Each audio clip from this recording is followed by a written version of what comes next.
you. And meanwhile, as Bernie Sanders does try to regain his momentum on Super Tuesday, his record on environmental justice has drawn increased scrutiny to his progressive credentials. In 1998, Senator Sanders was Congressman Sanders, running to hold on to his seat representing Vermont in the United States House of Representatives.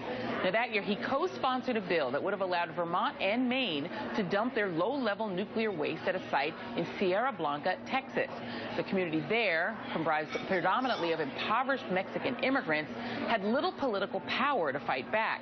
And what's more, Sanders opposed an attempt by the late Senator Paul Wellstone to add a provision that would restore legal rights to the people of Sierra Blanca and allow them to oppose the waste dump.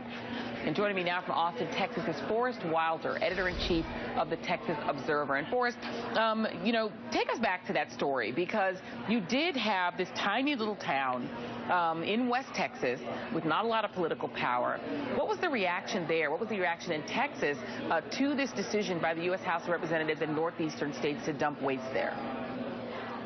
Well, the community, there were many people in the community that were adamantly opposed. As you said, this was a largely Hispanic, poor town. They had already been playing host to, for example, sludge that was being trucked down to Texas from New York.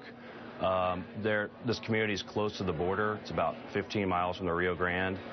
So there was a sense from a lot of people in Sierra Blanca that they were essentially being dumped on by powerful interests and also out-of-state interests. There was concern that the dump would leak, that the radioactive waste would leach into the Rio Grande and be a major environmental disaster. And so there was a grassroots campaign emanating from the community with a lot of support, state environmentalists and from others, that pushed back against the proposal and actually was successful in the late 90s at getting the license rejected by then George W. Bush, the governor's environmental board.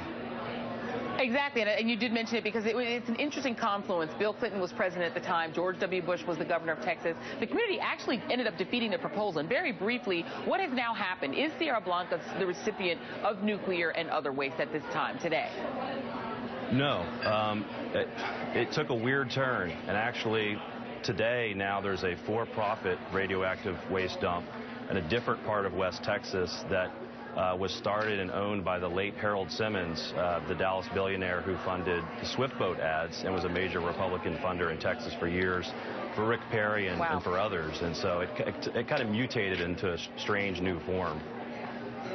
And so I want to really quickly read a statement that we did get from the Bernie Sanders campaign today, and he said that the campaign said, in part, the Texas low-level radioactive waste disposal compact was an idea initiated by the governor of Texas with the support of the governors of Vermont and Maine and approved by the state legislatures of all three states. The only reason Congress even considered the compact is because Congress has to ratify agreements between states. That is the statement that we got in part from the Sanders campaign. I want to thank you, Forrest Wilder, for being here with us in Austin, Texas. Thank you, sir.